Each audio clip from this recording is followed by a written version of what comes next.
Hi everyone, and thank you for coming to my first official short story reading. For October, I was thinking of doing scary fairy tales. I bought this at a used bookstore for $9, and there are 50 scary fairy tales in here. I do believe this is a children's book, so it's not going to be over the top scary, so you will be able to still relax, I hope. This is a very, very big book. I keep scaring my cat over on the bed, but he doesn't like this sound. Okay, so we're going to start with a story called The Witch. It's the first story in this book. Set this down gently.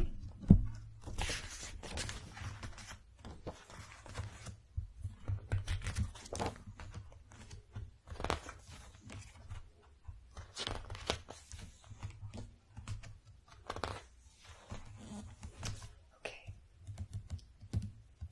This is The Witch. This is a Russian fairy tale based on the Baba Yaga folk story from Andrew Lang's Yellow Fairy Book. Once upon a time, there was a peasant whose wife died, leaving him twins, a boy and a girl. For some years, the poor man cared for the children as best he could, but at last he married again. However, the twins' new stepmother was very cruel to them and beat them and half-starved them. All day she thought of nothing but how she could get rid of them. At last an evil idea came to her, and one morning she said to them, "I'm going to send you to visit my granny, who lives in a dear little hut in the wood. You'll have to work hard for her, but she will take good care of you." So the children left the house with only a bottle of milk, a piece of ham, and a hunk of bread. The little sister, who was very wise for her years, said to the brother, "Our stepmother is not sending us to her granny, but to a wicked witch. We must be polite and kind to everyone, and never touch a crumb belonging to anyone else. Then who knows, someone might help us." And they struck out into the great gloomy wood. Eventually, the children saw in the thickest of the trees a little hut. Nervously, they peeped inside, and there lay the witch, with her head on the threshold, a foot in each corner, and her knees cocked up, almost touching the ceiling. "Who's there?" she snarled.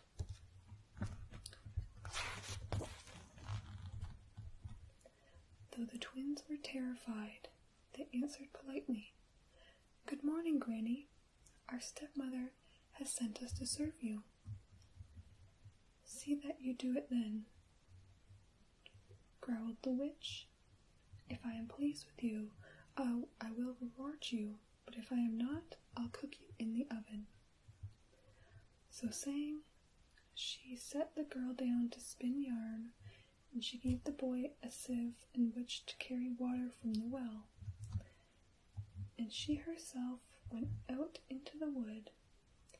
The girl began weeping bitterly because she could not spin. But suddenly she heard hundreds of little feet. For every hole in the hut mice came from, pattering, squeaking, and saying, "Little girl, why are your eyes so red? If you want help, then give us some bread." And the girl gave them some of her bread. Then the mice told her that the witch had a cat, and the cat was very fond of ham. If she would give the cat her ham, it would show her the way out of the wood, and in the meantime they would spin the yarn for her. So the girl set out to look for the cat, and as she was hunting about, she met her brother. He was in great trouble because he could not carry water from the well in a sieve, as it came pouring out as fast as he put it in. As she was trying to comfort him, they heard a rustling of wings, and a flight of wrens alighted on the ground beside them. The wrens said, "Give us some crumbs. Then you need not grieve, for you'll find that water will stay in the sieve." Then the twins crumpled some of the bread on the ground, and the wrens pecked it and chirped. When they had eaten the last crumb, they told the boy to fill up the holes in the sieve with clay, and then to draw water from the well. So he did what they said, and he carried the sieve full of water into the hut without spilling a drop. When they entered the hut, the cat was curled up on the floor. They stroked her and fed her with ham, and said to her, "Pussy, tell us how to get away from the witch."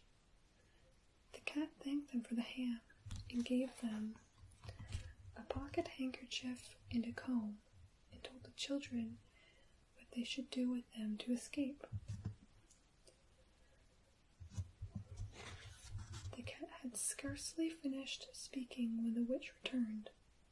"Well, you have done well enough for today," she grumbled, "but tomorrow you'll have something more difficult to do, and if you don't do it well, straight into the oven you go."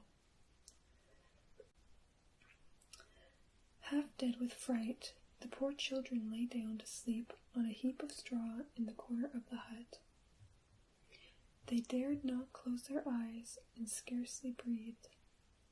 In the morning the witch gave the girl 2 pieces of linen to weave before night, and the boy a pile of wood to chop.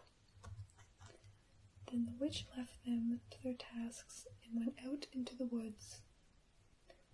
As soon as she was out of sight, the children took a comb and a handkerchief, and holding hands, they ran and ran and ran.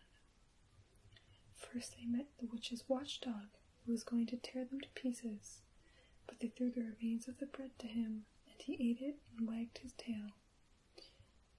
Then they were hindered by the birch trees, whose branches almost put their eyes out. But the little sister tied their twigs together with her hair ribbon, and they got past safely and came out onto the open fields. In the meantime, in the hut, the cat was busy weaving linen. The witch returned to see how the children were getting on, and she crept up to the window and whispered, "Are you weaving, my dear?" "Yes, Granny, I am weaving," answered the cat. Then the witch realized that the children had escaped. She was furious and hit the cat, screeching, "Why did you let the children leave the hut?" But the cat spat and answered, "I have served you all these years, and you have never thrown me a bone, but the children gave me their own piece of ham." Then the witch was furious with the watchdog and with the birch trees, because they had let the children pass. But the dog answered, "I have served you all these years, and you never gave me so much as crust, but the children gave me their own loaf of bread." And the birch rustled in its leaves and said, "I have served you longer than I can say, and you have never even tied a bit of twine around my branches, but the children bound them up with their bright ribbon." So the witch saw there was no help to be got from her old servants, and she mounted her broom and set off after the children herself. As the twins ran, they heard the sound of broom close behind them. They remembered what the cat had told them and threw the handkerchief over their shoulders. Instantly, a deep, broad river flowed behind them.